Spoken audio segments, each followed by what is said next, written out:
أجمعين.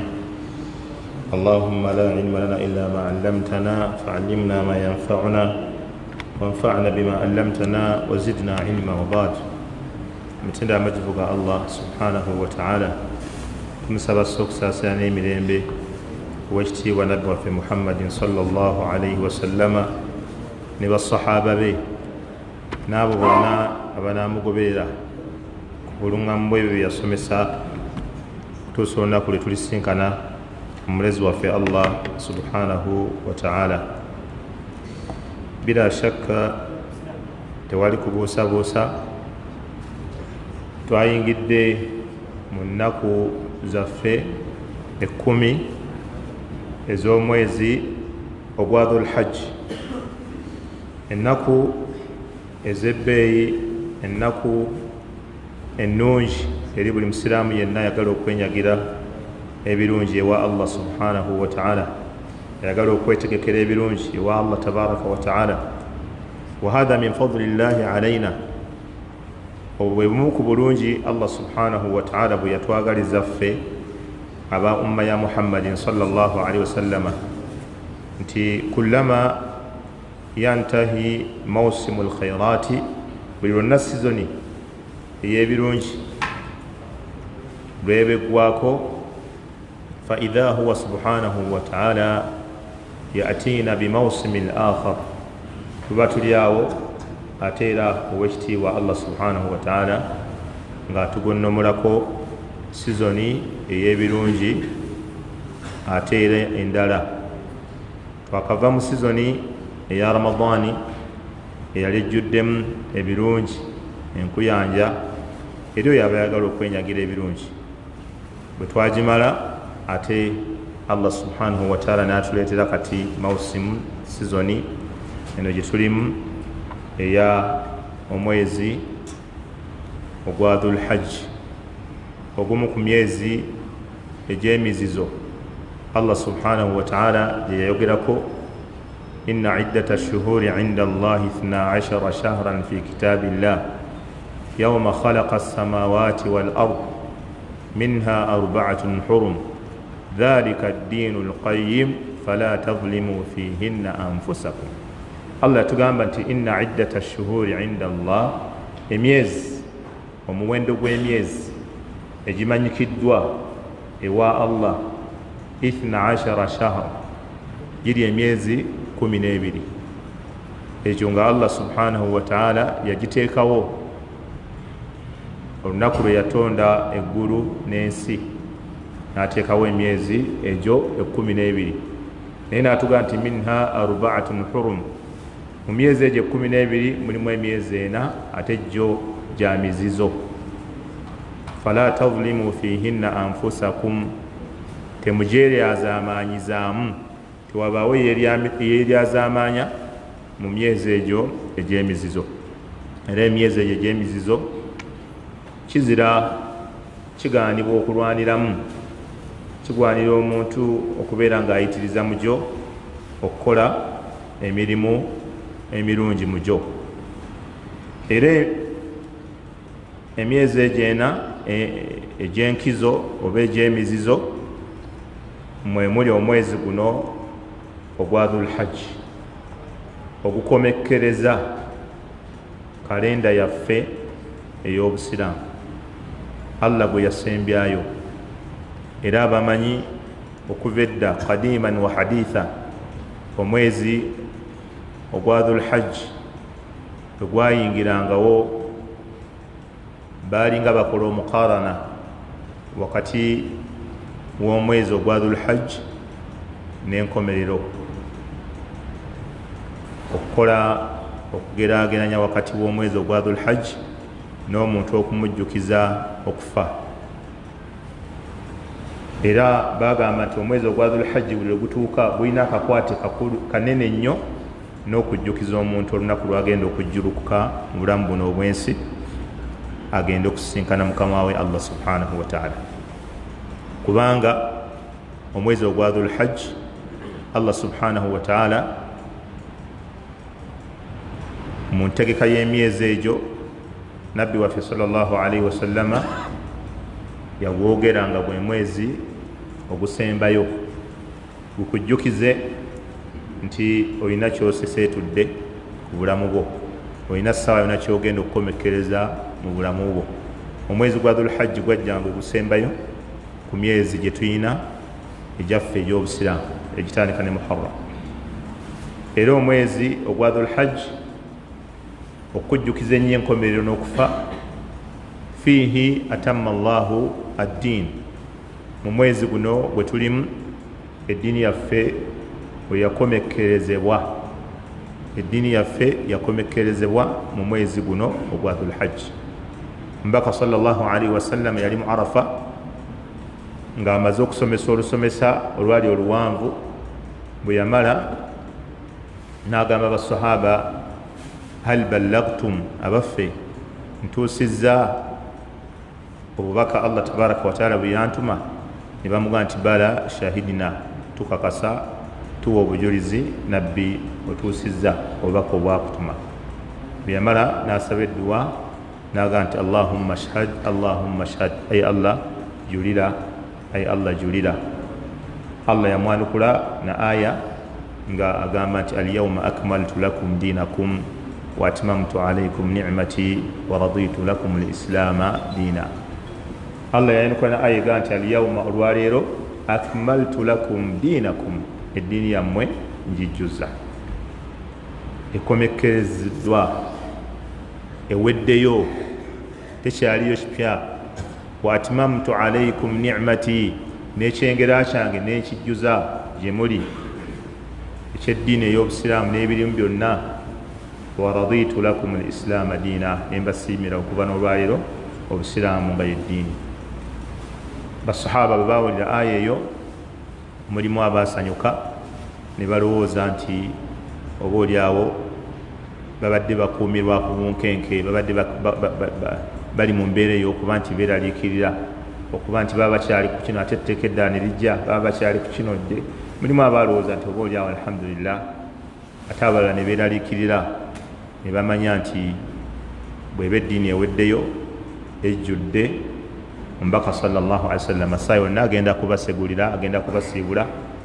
Baali basanyuka nnyo okuwangala ne nabbi waabwe sallallahu alaihi wasallam, naye bangi baategeera olwo olunaku nti oboolyawo nabbi sallallahu alaihi wasallam essaa yonna agenda kufa. Era mu hijja eyo tugambye omwezi gwa Dhul-Hajj gwe gukomekereza emyezi gyaffe ku kalenda y'obusiraamu. Omwezi gwaffe ogwa Dhul-Hajj eddiini yaffe mwe yajjulira similarities eziriwo wakati wa Dhul-Hajj n'enkomerero. Omwezi eddiini yaffe Allah yagijjuza mu mwezi guno gwe tulimu ogwa Dhul-Hajj. Yawm Arafa Allah nassa aya eraka nti eddiini ekomekerezeddwa. Era mu mwezi guno ogwa Dhul-Hajj abamanyi bagamba ekyokusatu, nabbi sallallahu alaihi wasallam muyasiibulira umma, era yayogera kuva ku ntandikwa ya hijja n'agamba khudhu anni manasikakum, bannange emikolo gya hijja mugijje ku nze munneetegereze. Era basahaba baali abagezi baatandika okumwetegereza, buli we yalinnya ekigere baamanyaawo, buli we yakolera omukolo baamanyaawo, kuba nabbi yabawa tambiihi, yababbirako ng'atandika n'abagamba khudhu anni manasikakum aw litaakhudhu anni manasikakum, bannange emikolo gya hijja gyonna mugijje ku nze. La'alli la alqaakum ba'da ami hadha, nyinza obutaddeyo basinkana oluvannyuma lw'omwaka guno. Asahaba baategeera nti okukusiibula nabbi sallallahu alaihi wasallam amaze okusiibula, kubanga nabbi yali tayogera bigambo ng'abijje mu bbanka, yabagamba nyinza obutaddeyo basinkana oluvannyuma lw'omwaka guno. Era omwaka ogwo sallallahu alaihi wasallam eddiini mu Arafa Allah n'agijjuza, bwe yaddayo emyezi ndowooza ng'ebiri kitundu gye gyayitawo, oba kale oyinza okugamba esatu, mbaka sallallahu alaihi wasallam n'asiibula, n'asinkana Allah subhanahu wa ta'ala. Idhan olusiibula lwe yali asiibula lwali mu mwezi guno ogwa Dhul-Hajj lwe yasiibula umma. Era kyobalaba hadisi ya Irbad bun Sariya, nabbi sallallahu alaihi wasallam n'embuulira gye yababuulira olwo olunaku, baatukugamba kaannaha maw'idhatun muwaddi', nabbi n'olubuulira lw'otubuulira nga lulinga olw'omuntu asiibula. Fa awsina ya rasulallah, nabbi tukuutireyo byoba otukuutira, baako byotulamira. Nabo bawalaba ng'ensomesa gye yabasomesa ku olwo bye yali abakuutira byali birina enjawulo nnene, era olubuuliro olwo lwe yabuulira amaziga basahaba bakulukusa amaziga ne bamugamba ya rasulallah, ng'olinga abuulira olubuuliro olusiibula, baako byotulamira. Nabbi sallallahu alaihi wasallama n'abakuutira olukuutiro olw'enjawulo naye nga lwaliwo mu mwezi guno ogwa dhulhajji. Era mu biraga omwezi guno ogwa dhulhajji nti gulina akakwata ennyo n'enkomerero. Omubaka sallallahu alaihi wa alihi wasallam Allah yamulalikako hijja ng'omwezi mu mwaka gumu emabega, naye nabbi sallallahu alaihi wasallam ogwo omwaka gwe bamulalikako hijja teyagikola. Yasindika basahaba abakulu nga Abubakari mwali ne Ali ne bakulembera omukolo gwa hijja kwogwo omwaka. Nabbi n'alinda mu mwaka gwe ogwali gusembayo oba oguddirira ogusembayo mwe yakolera hijja. Nekitegeeza abamanyi bagamba nti mu mirimu gyonna nabbi gye yakola emirungi balaba nga yasembyayo hijja. Nabbi yasembyayo hijja mu mirimu gye yakola, kubanga lwaki teyagikola mu guli omwaka Allah mwe yamulalikirako, naye nabbi yalindirira n'agikola mu mwaka ogwo ogwaddirira omwaka gwe yafiiramu alaihi salatu wassalam. Wakadhalika ne empaji zaffe ez'obusiraamu, empaji zaffe ez'obusiraamu bw'oba ozitunuulidde Allah nazo yasembyayo mpaji ya hijja, sala, zaka, shahada, sala, zaka, kusiiba. Empaji zaffe ez'obusiraamu Allah yazikomekereza na hijja. Era kyova olaba abasajja ng'Abapakistani Ababangali, Bangladesh, Abayindi batera nnyo okwagala okukola hijja nga bakaddiye, babeere ng'oboolyawo gye basembyayo mu bulamu bwabwe, ng'alaba nti bw'aba akoze hijja n'agisembyayo Allah n'agikiriza eriko empeera empitirivu ez'okuba nti Allah amusangulako ebyo bye yakulembeza okukola mu mazambi ge. Wakadhalika n'okukuŋŋaana kw'abantu kwe bakuŋŋaanamu, okukuŋŋaana kw'abantu kwe bakuŋŋaanamu nga bali mu Arafa kikusikira ekifaananyi eky'abantu olunaku lwe bagenda okuyimirira mu maaso g'omulezi waabwe Allah subhanahu wa ta'ala nga tewaliwo njawulo wakati wa mufuzi na gwe bafuga, nga tewali njawulo wakati wa mugagga na mwavu, nga tewali njawulo wakati wa muto na mukulu. Okuyimira kw'abantu mu Arafa kifaananyi ekikusikira yawma al-mahshari, yawma yaqumu nnaasu li rabbil alamin, olunaku abantu lwe bagenda okuyimirira mu maaso g'omulezi w'ebitonde. Wakadhalika ennyambala bahujjaaji gye bambalamu eya hiraami ebbiri, enkutu ne lweweesuulira, kabonero ak'amaanyi akajjukiza omuntu engoye zagenda okwambala ebbiri enjeru nga bamutwala mu kifo kyagenda okubeeramu okutuusa olunaku lwalisinkana ow'ekitiibwa Allahu subhanahu wa ta'ala. Tebalaba edda abaagendanga mu hijja n'okulaama baalaamanga, era mu bitabo bya fiqhi n'okutuusa olwali bakyakubiriza ti omuntu abaagenda mu hijja yalibadde kirumu n'awandiika wasfiya ye ekiraamu kye. Kati ekyo kikulaga n'omuntu bw'atuuka ku bulamu bwe obw'enkomerero bamugamba wandiika ekiraamu. N'agenda ku hijja ebiseera ebisinga bawandiikanga ebiraamu byabwe, nakati n'owandiikanga banjaga kubanjibwa, n'owandiika hukuuku z'abantu z'olina bye baakuteresa, ebimu bakulagira okubizzaayo eri bannannyini byo ng'ogenda mu hijja.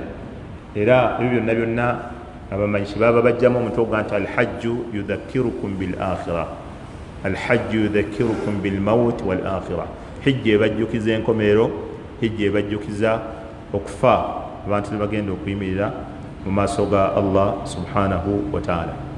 Nolwekyo omwezi ogwa Dhul Hajj mwezi gwa nkizo, era kyobola omusajja omuyudaaya yatuuka okugamba Umar ibn Khattab nti nze ina aya gyemmanyi mu kitabo kyamme Qur'an, senga yakka kuffe olwo olunaku aya lwe yakka twali lufudde idi, twali lukuzizza. Umar n'amugamba nti aya gyoyogerako ngimanyi, n'ekifo oyakkira nkimanyi, n'olunaku lwe yakka ndumanyi. Naye ffe idi ze tukola zeezo Nabbi sallallahu alaihi wasallam ze yatuyigiriza. Yali ategeeza aya eyo al-yawma akmaltu lakum dinakum, aya yali ekomekkereza obusiraamu aga nti babakuba bo baalijaganyiza. Idhan ennaku zino 10 ze tulimu ezisooka ku Dhul Hajj nnaku nkulu nnyo era zirina obulungi buyitirivu. Wa mimma yadullu ala fadliha, n'ebimu ku bikulaga obulungi bwazo n'emirimu egikolebwamu bye bino wammanga. Ekisooka, faqad aqsama Allahu tabaraka wa ta'ala biha fi al-Qur'an al-azim. Ekisooka okulaga ennaku zino nti za bbeeyi, then tulabe ne ku mirimu egikolebwamu abamanyi bayogera. Ekisooka, faqad aqsama Allahu tabaraka wa ta'ala biha, Allah ennaku zino 10 ezisooka yazirayira mu Qur'an naga wal fajr wa layali al-ashr. Allah yalayira okusala kw'emmambya, n'alayira n'ebiro 10. Waqad fassaraha aktharu ahli al-ilmi, bannanyini kumanya abasinga obungi bonna bazivunula ennaku ezo bi annaha layali al-ashr min dhil hajj aw dhil hajja ala sahih, ndize ennaku 10 ezisooka ku mwezi oba mu mwezi ogwa Dhul Hajj. Okulayira kwa Allah subhanahu wa ta'ala ekintu kyonna kyabalayidde mu Qur'an. Ekisooka, Allah subhanahu wa ta'ala waddembe okulayira ekyo kyonna kyaba ayagadde. Wa amma ffe tetukkirizibwa kulayira kintu kyonna ekitali Allah. Tolayira nawe noga nti wal fajr nja kujja enkya, tolayira Allah tabaraka wa ta'ala yekka onyaga nti wallahi onojja nti nja kujja. Layira wallahi nti wal fajr oba wa shams oba wal qamar. Nedda, Nabbi sallallahu alaihi wasallama yatugaana, inna Allaha yanhaakum an tahlifu bi abaikum. Allah yabagaana okulayira bakitammwe. Tulayira okudda ku bbeere ya nnyabo, okufiira mu kitooke kya gonja, okulya embwa n'embizzi. Ebyo byonna byonna ebirayiro bifu mu Busiraamu tebikkirizibwa, naye abantu bakyabirayira n'olutuusa olwaleero. Nabbi sallallahu alaihi wasallam nti faman kana halifan, oyo yenna awulira nga yagala kulayira, falyahlifu billah, alayirenga Allah, aw liyasmut, oba asirike. Omukkiriza tokkirizibwa kulayira kitali Allah, okkirizibwa okulayira wallahi, billahi, tallahi. Oba oli waddembe okubikyusa noga tallahi, billahi, wallah, oba noga tallahi kyokka, oba noga billahi, byonna bikkirizibwa. Almuhimu oba olayidde Allah. Kati Allah subhanahu wa ta'ala yalayira ennaku zino 10, abamanyi ne bajjamu bukulu bwazo, kubanga Allah subhanahu wa ta'ala omunene tasobola kulayira okujjako nga nekyalayidde kiba kinene. Abamanyi bagamba Allah mu bunene bwe, mu bukulu bwe, mu kitiibwa kye, kasobolya nga alayidde ekintu kyonna, ekyo kyaba alayidde kiba kinene. Era abamanyi bagamba Allah talayira kintu kyonna okujjako akirayira lwemu ku nsonga 2. Buli kyonna kyowulya Allah kyeyalayira mu Qur'an, abamanyi bagamba aba akirayidde lwemu ku nsonga 2. Esooka, li'idhami sha'nihi, li'idhami sha'nihi, olw'obukulu bwekyo kyabalayidde. Kyabalayidde kiba kikulu nnyo, li'idhami sha'nihi, kyabalayidde kiba kikulu. Kati Allah okulayira obulayizi emmambya abantu balabanga ekyomusaago walfajir Allah nebaga nti Allah alayidde emmambya balabanga ekyokusaaga naye emmambya eyo eriko ebintu bingi ebigitambulirako okukya emmambya okusala busazi bweti bwe kubeera kusiiba nebaga nti tandika okusiiba emmambya esala nebagamba nti ennaku z'omuntu zalina okumala ku nsi okusala kwe emmambya kubadde kuleeta kufa kwe lwolunaku lwalina okufa naye nga lwakedde bukeezi era abantu batera okwogera tolwali lwakeeredde nze olw'ebizibu byabalufunyemu emmambya esala busazi ng'eyo yeramula omukyala atukudde oba tatukudde kusala kw'emmambya thumma atimmu siyama ila llayl emmambya bweba esaze fakulu washrabu hatta yatabayyana lakum bweba egudde enjuba fakulu washrabu hatta yatabayyana lakum alkhaytu alabyad min alkhayti alaswad min alfajr thumma atimmu siyama ila llayl omusajja okulya emmere okweyagala n'abantu be bweba ramadaani mu budde obw'ekiro ekimujjako ebyo byonna kusala kwa mmambya kasesala okusala kw'emmambya kwe kulangira salatul fajiri okusala kw'emmambya kutambulirako okuyiga abantu okubala litaalamu adada sinina walhisab mumanye emyaka tosobola kumanya myaka kujja nga liwo ennaku eziyita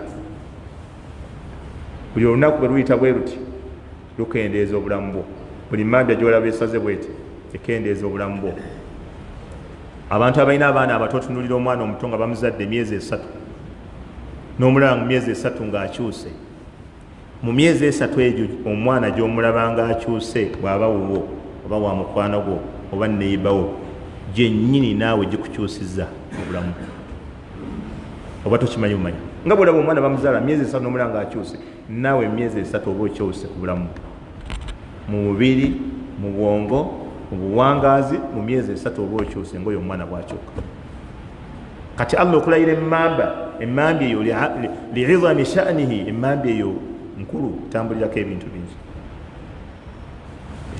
ebintu bingi kati Allah nalayira walayalin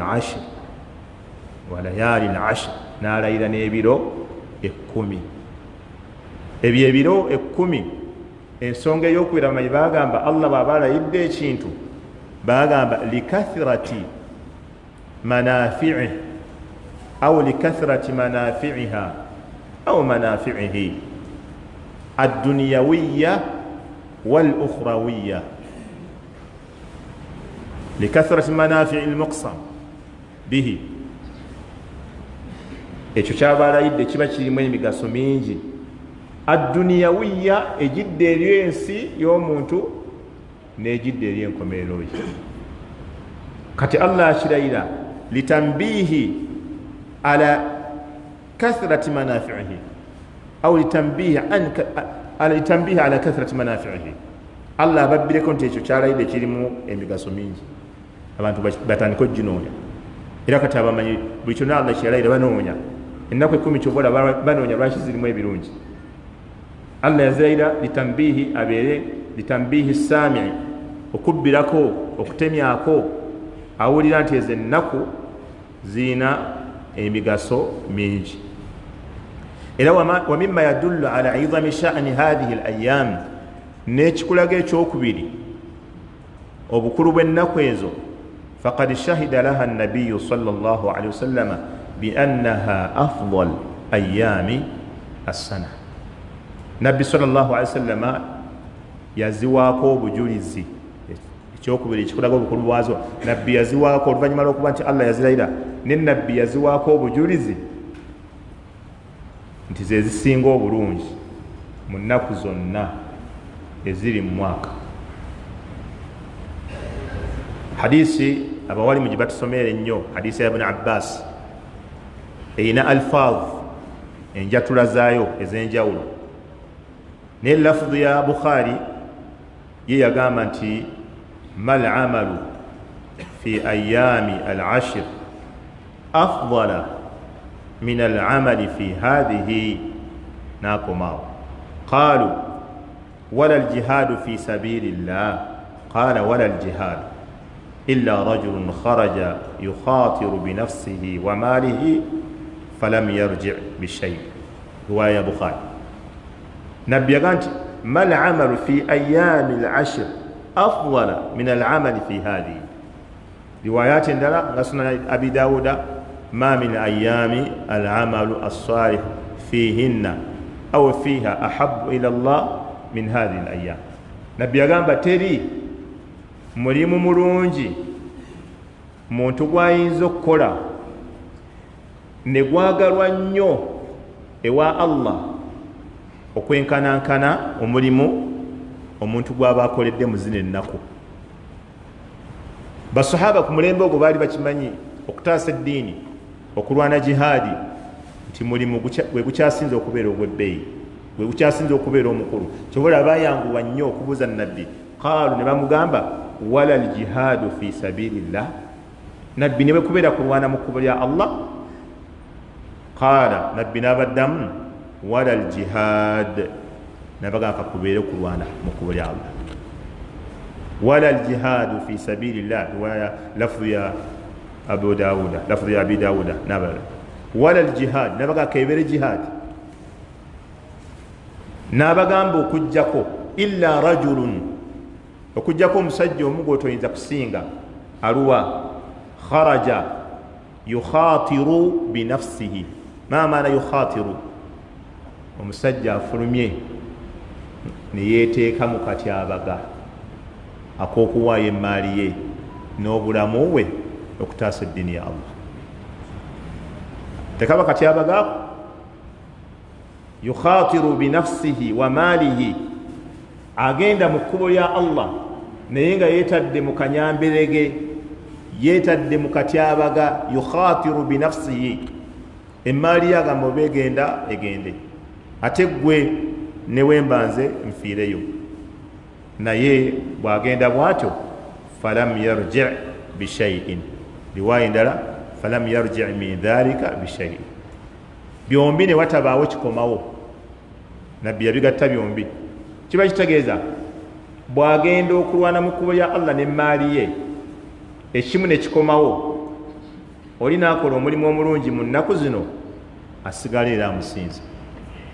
Singa aba agenze n'alwana, emmaali ne bagimutwalako abalabe, ye n'akomawo nga mulamu, oli n'akola omulimu omulungi mu nnaku zino, asigala wa bbeeyi. Okujjako akusinga ddi nga ye afiiriddeyo n'emmaali ye ne babeera nga bagitutte.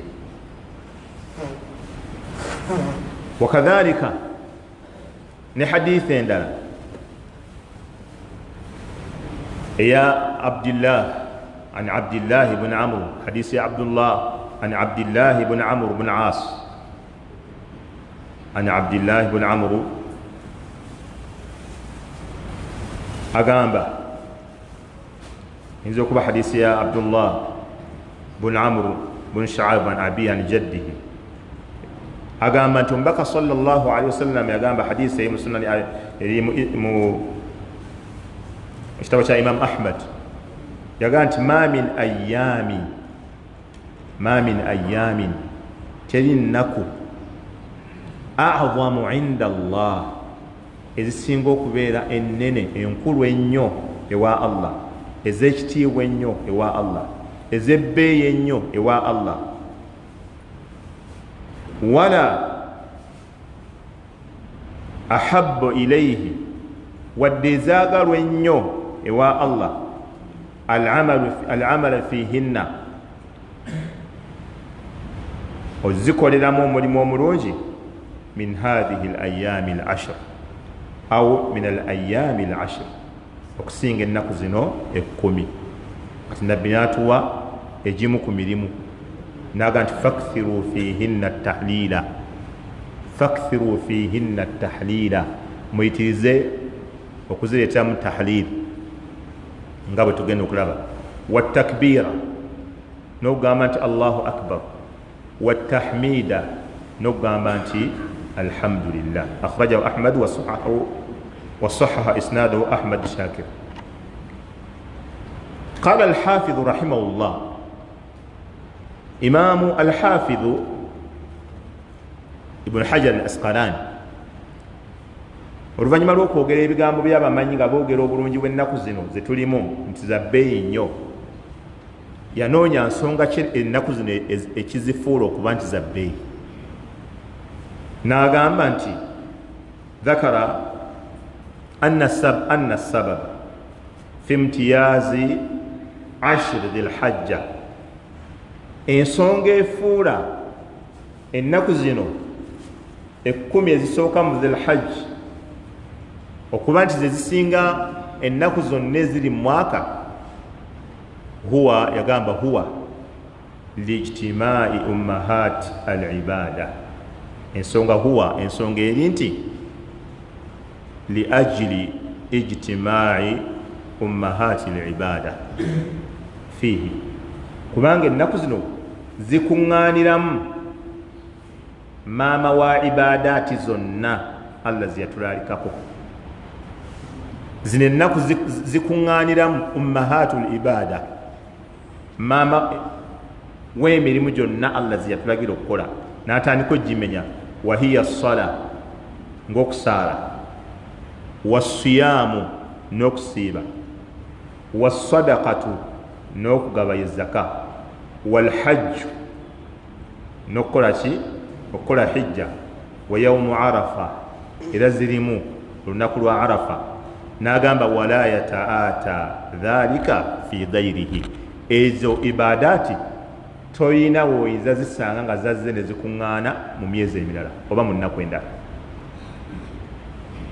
Ummahatul ibadaati kwegamba mu bufunze ibadaati enkulu Allah ziyatulagira ziyatulalikako zonna zikuŋŋaana ne zibeera nga zikolebwa omulundi gumu mu nnaku 10 eza Dhul Hajj.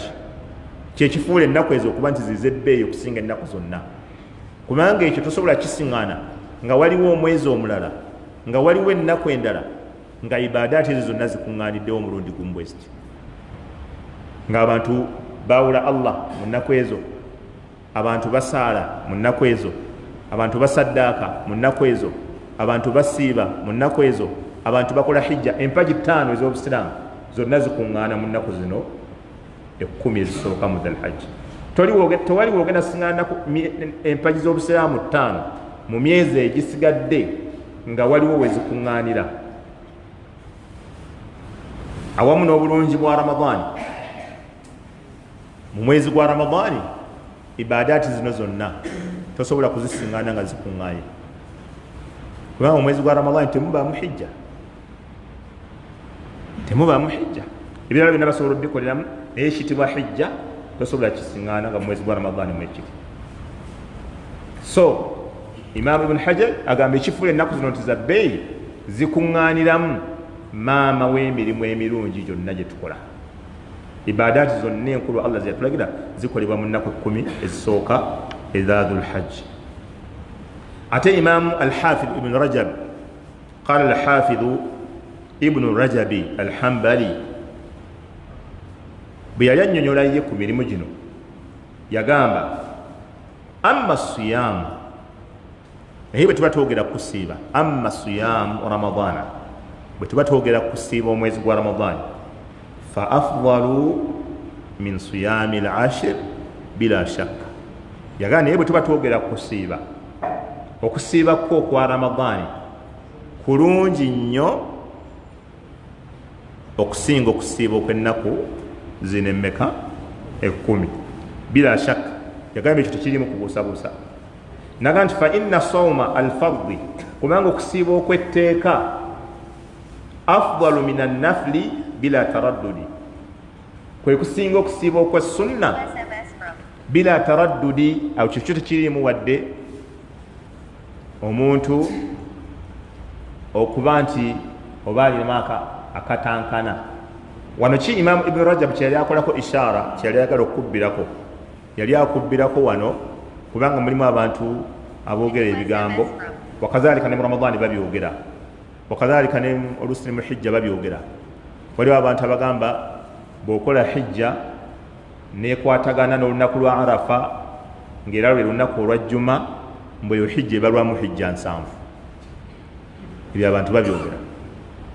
Hijja bwe mukola hijja ne musingana nga olunaku lw'ejjuma ate lwe lubaddeko arafa nga bagamba eyo hijja ebadde makula nnyo yenkana hijja 7. Era abantu balina ebigambogambo nti omuntu bw'asaala sunna emu mu Ramadani busimanyi yenkanankana eswala eza fardha meka 7. Sunna emu eyo mu Ramadani nti yenkanankana bw'osaala sunna katugezera akabbiri eza sunna ng'osalidde mu Ramadani zenkanankana eki fardha endala ezitali za mu Ramadani meka 7. Wakadhalika ni wano mulimu abantu aboogera nga bagamba mbu okusiiba kuno okwa 10 dhil hajja bagamba nti kusinga okusiiba okwa Ramadani. Ekyo ekigambo si kituufu. Okusiiba tugenda kukonaku wano okwa ennaku zino naye tekusinga kwa Ramadani. Lwaki? Olw'ensonga okusiiba kwa Ramadani kwa tteeka ate kuno kwaki kati sunna tesobola kusinga sunna fardha mu mbeera zonna. Era kyobula mu hadisi wama taqarraba ilayya abdi bi'amali ahabbu ilayya mimma aftaradtuhu alayhi. Mu hadisi likuliza Allah yagamba nti omuddu tasobola kusembera gye ndi na mulimu nga ngwagala nnyo nga gwenkana ogwo gwe namulaalikako. Kitegeeza ogukusinga okusembeza ewa Allah gwe gw'obwetteeka. Era kyova olaba abantu abamu bagenda ne bakola ensobi etubira mu Ramadani, esswala ezimu dhuhuri esobola omuyitako, asuri esobola omuyitako, naye ate tarawih ne temuyitako. Abo nabo gye bali. Naye tarawih atayinza kunsuba mu mbeera yonna. Sajja waawa nsomera Qur'ani ne bwe mba wala nkubirira. Naye ng'esswala bbiri zo teyazisadde, dhuhuri ne asuri teyagize. Owa nagaladdemu awo dhuhuri ne mpitako. Naye kasita tarawih inshallah nja kubeerayo. Ojja kubeerayo. Tarawih ne bw'osaala tarawih za Ramadani zonna nsobola okukakutema. Zonna tarawih za Ramadani zonna n'ozisaala tezisobola kwenkana fardhu emu. Emu bweti. Zonna tarawih z'omu Ramadani. Bw'osaala okuva ku dde wano paka ennaku 30 ng'osaala tarawih tosobola kwenkanankana asuri emu, essola ya asuri emu. Tosobola gyenkana. Kati abantu bagayala olw'obutamanya. N'agamba kasayimidde ejjuzu namba, imaamu atukaasa ejjuzu namba ng'alaba nti kimala si wabi wamalaawo ng'alaba akoze makula imaamu okuba abasaazizza ki ejjuzu namba. Nedda omulimu ogw'etteeka gwe gusinga ogwa sunna. Sunna ne bw'ebeera nnungi etya tesobola kusinga mulimu gwa tteeka. Wabula abamanyi kye bayawukanamu bayawukana ku kigambo ekigamba ennaku 10 ezisembayo ez'omwezi gwa Ramadani batugamba nnungi nnyo, ate ne zino ezisooka 10 mu mwezi gwa Dhul Hajji batugamba ze zisinga obulungi mu mwaka gwonna. Kati awo tubigatte tutya? Ekyo kyokka kye abamanyi kye bayogeramu okwo ku masala ate nga matonotono. Abamanyi ne bagatta nga Imaamu Ibn Qayyim nga Shawkani wa hatta Ibn Uthaymin bagamba awo tewali kukubagana kwonna okuba nti 10 erisembayo erya Ramadani lye lisinga ne 10 erisooka mu mwezi ogwa Ramadani lye lisinga. Tewali kukubagana. Mbaga lwaki tewali kukubagana? Ne bagamba 10 erisembayo mu mwezi gwa Ramadani lye lisinga ebiro byonna ebiri mu mwaka, lianna fiha afdalu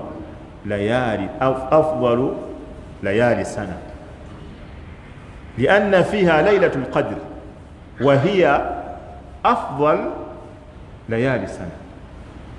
Abamanyi baga nti ebiro bya Ramadani 10 ebisembayo bye bisinga obulungi mu biro byonna ebiri mu mwaka gwonna. Ebyo 10 bye bisinga kyekibifuula ebyebbeeyi kubanga mulimu ekiro ekya Laylatul Qadr. Ne bagamba nti ennaku ez'emisana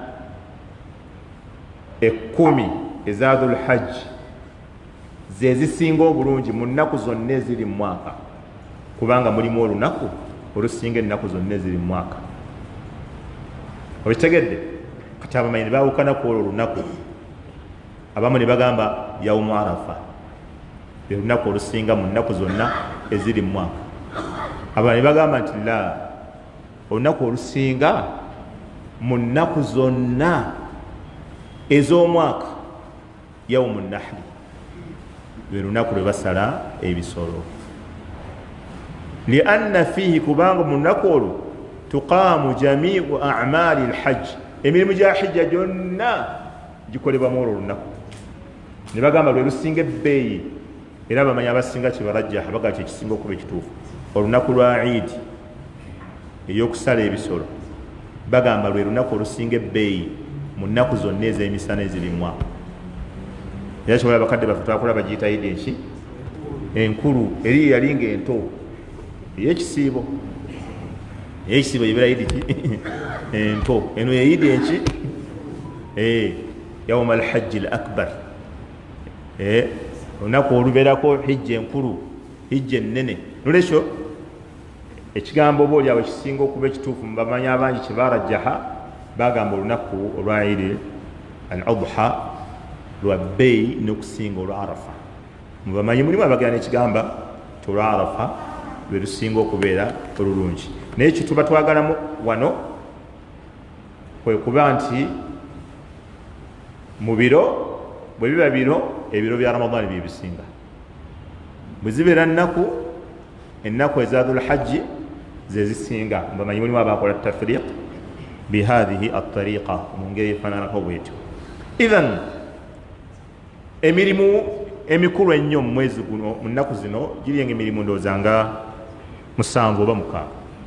Emirimu emikulu ennyo omuddu gy'alina okutunuulira, gy'alina okussaako ejjogi, eriisa ejjogi mu nnaku zino 10 eza dhulhajji ezisooka.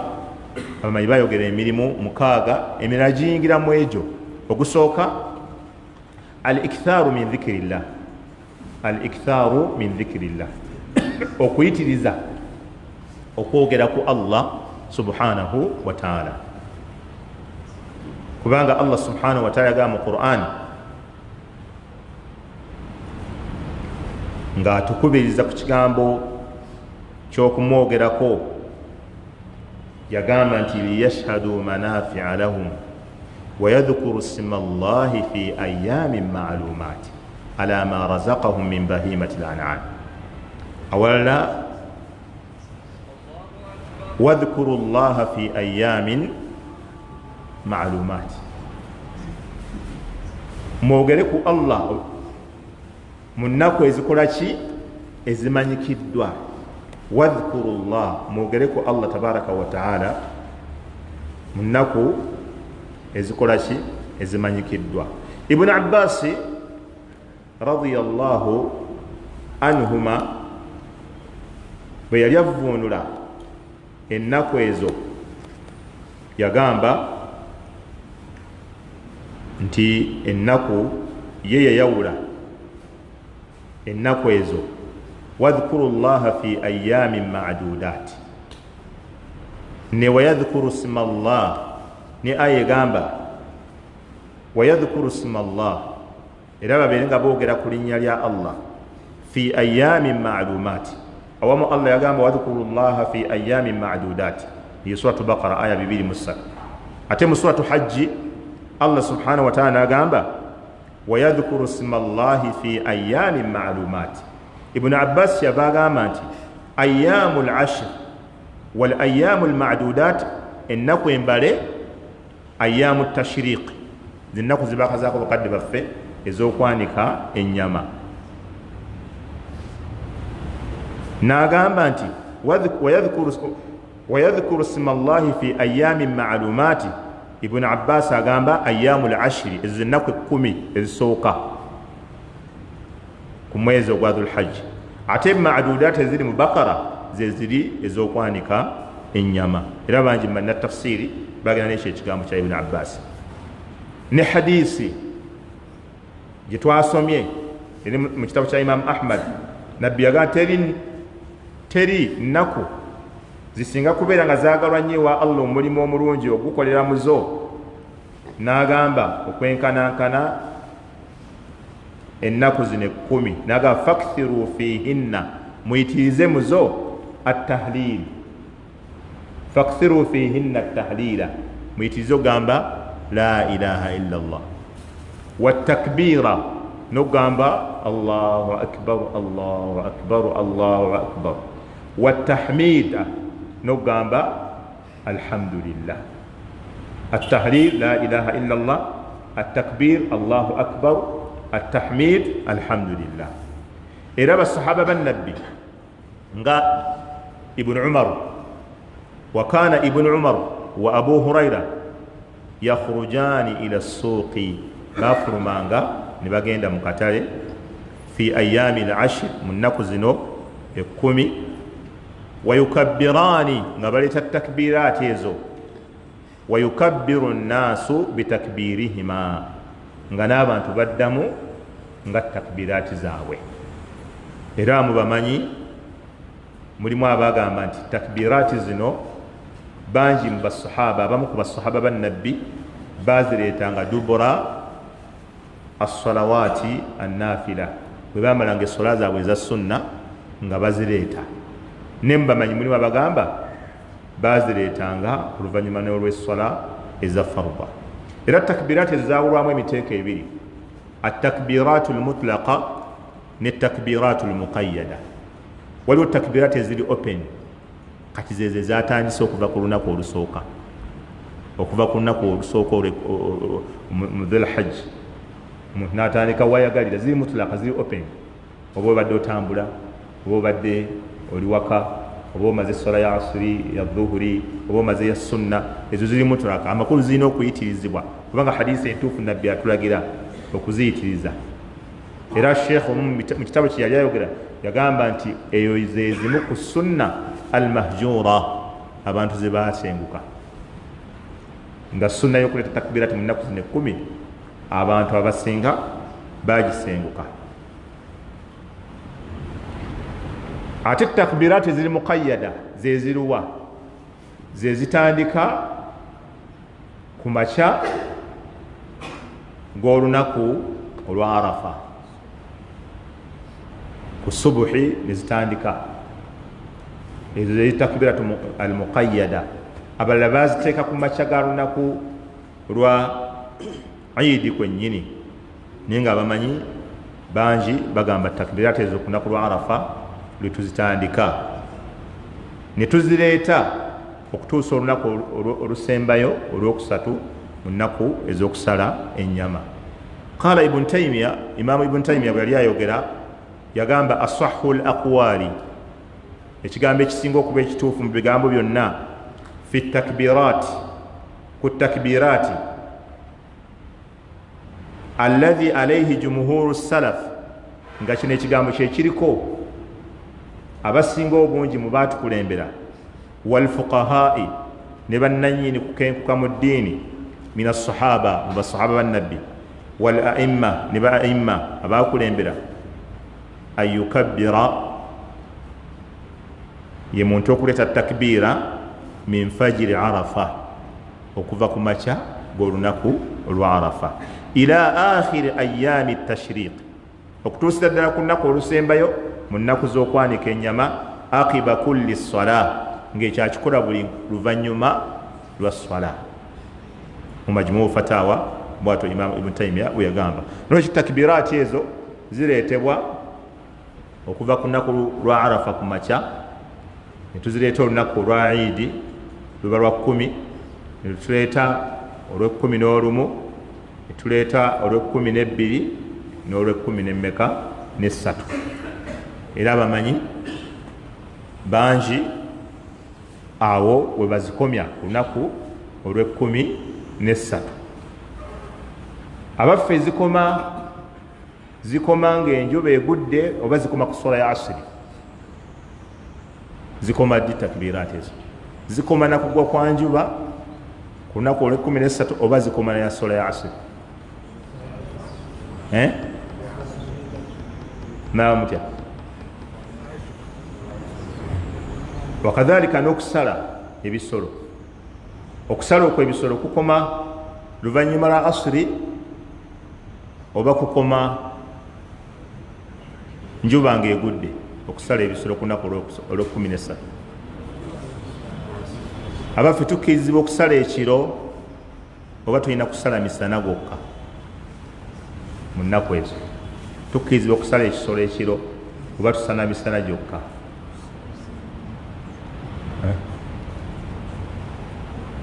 okusala ku lunaku olusooka n'olwokubiri kyekisinga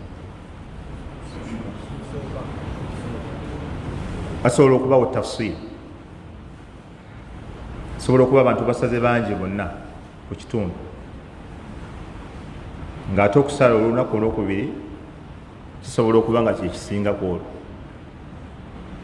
eri omuntu omu oba okusinza ku mbeera eba eriwo ali muhimu aga masala gajja mu maaso ag'okusala tayib omulimu ogusooka okuyitiriza takbiraati ogwokubiri adaau lhajj wal umra omulimu ogusinga okubeera ogw'ebbeeyi era abamanyi gwe basoosa mu mwezi guno mu nnaku zino adaau faridati alhajj oba adaau lhajj wal umra okukola hijja ne umra era baga nti inna min afdal ma ya'maluhu al-insanu aw al-muslimu fi hadhihi al-ayyam hajja al-bayt omulimu omusiraamu yenna alina ssente gwasinga okubeera nga gwe yali ettanidde kukola mu zinaku zino nga bwolaba mu ramadaani ekisinga obukulu kusiiba nga bwolaba mu mwezi ogwa dhul hajji era ekisinga obukulu ku muntu alina ssente kukolera mu hijja na umra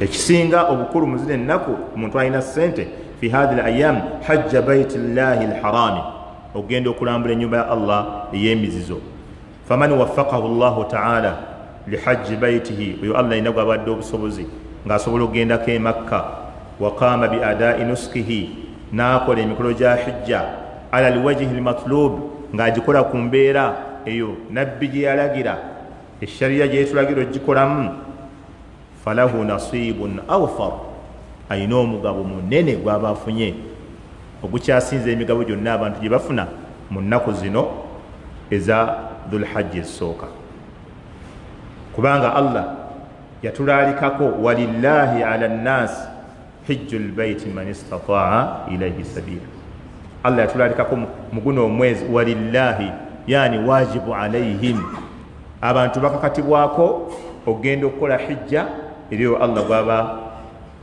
asobozesezza okukwata ekkubo erigenda eri ennyumba eyo era obujulizi bwajja bungi mu Qur'ani ne mu hadisi za nabbi Muhammad sallallahu alaihi wasallama nga butulaga obulungi n'obukulu obwa hijja era nti ndaalike wa huwa ahadu arkani lislam wa mabanihi era zezimu ku mpaji z'obusiraamu ezijjuza obusiraamu bw'omuntu era hijja bwe gumu ku mizimbo egizimba obusiraamu bw'omuntu ne bubeera nga buweddeyo Abu Huraira anyumya okuva ku nabbi Muhammad sallallahu alaihi wasallama ti nabbi naye yagamba ayuha nnaasu abange mu abantu qad farada Allahu alaykum alhajja Allah bannange yabalalikako okukola hijja fahujju mugende mukole hijja hadisi eri Muslim inna Allah mazma Allah qad farada Allahu alaykum inna Allah qad farada ya ayuha nnaasu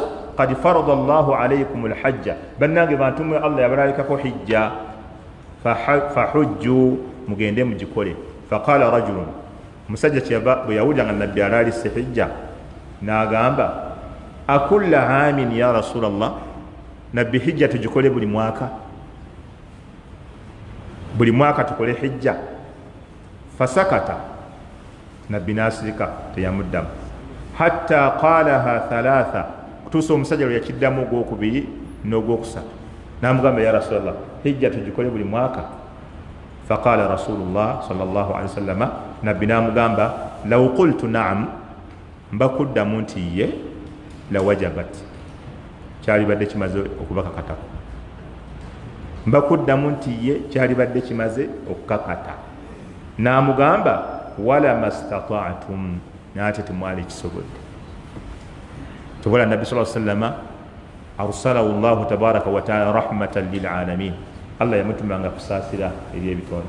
Buli kyonna nabbi sallallahu alaihi wasallam kyalaba nga kiyinza okukalubiriza umma ye nga akireka.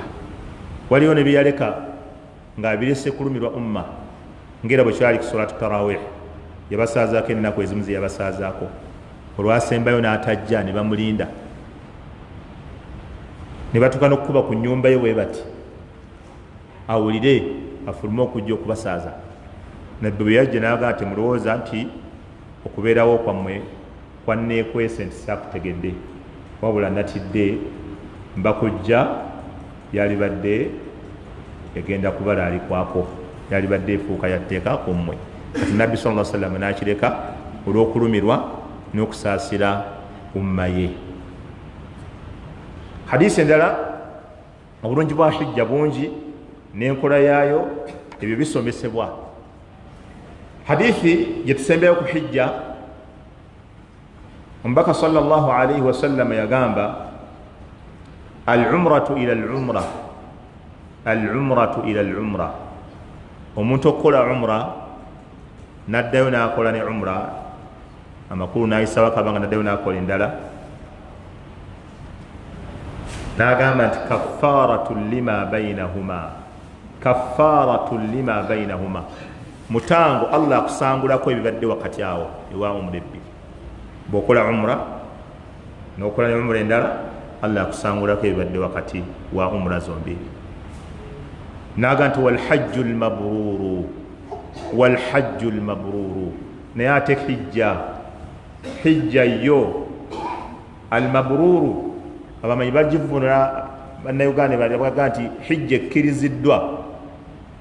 Ate ab'ebitabo bya hadisi bagamba nti alladhi la yukhalituhu ithmun, ye hijja omuntu gy'atakoleddemu byambyone, gye bayita hajju lmabrur, hijja ekkiriziddwa, hijja entuufu.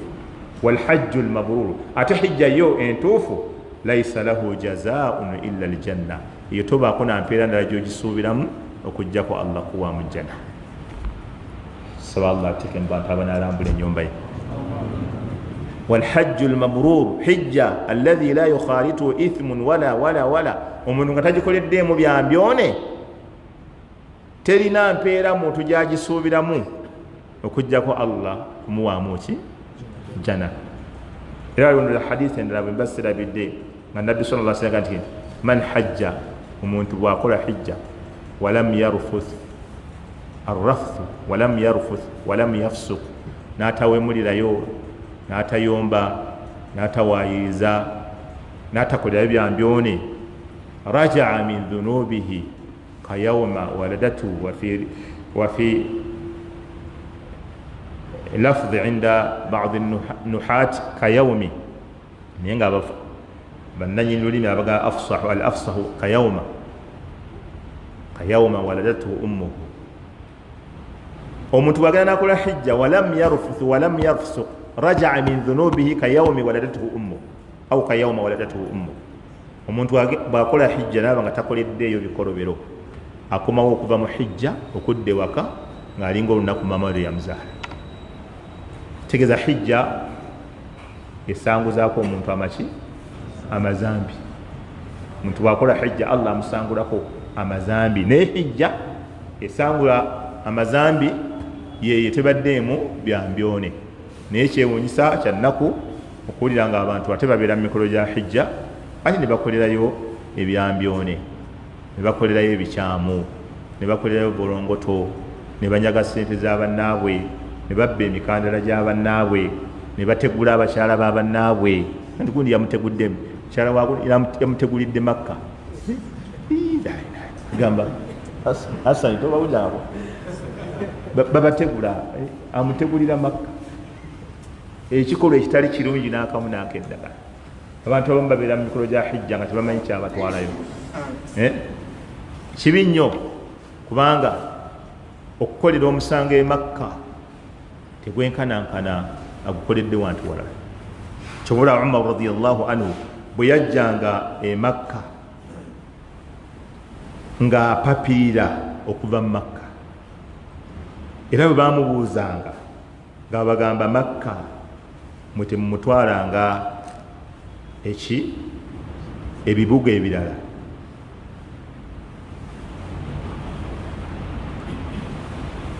Naye abantu abamu tebamanyi bukulu bwa Makka. Balabanga abagenze e London, balabanga abagenze e China, balabanga abagenze mu bibuga ebirala. Allah Makka bwe yali amwogerako mu suratul Hajj aya ya 25,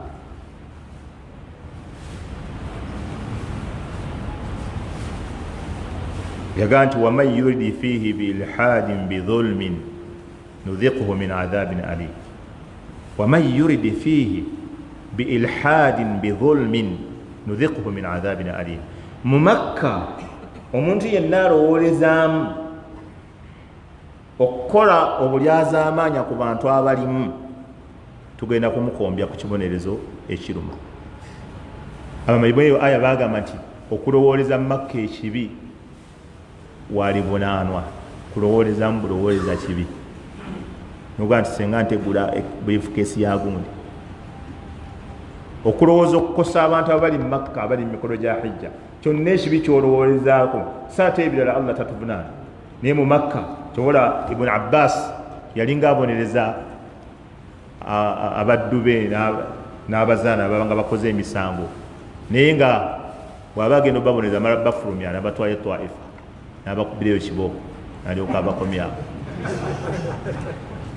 olw'okuwa ekitiibwa ekibuga Makka.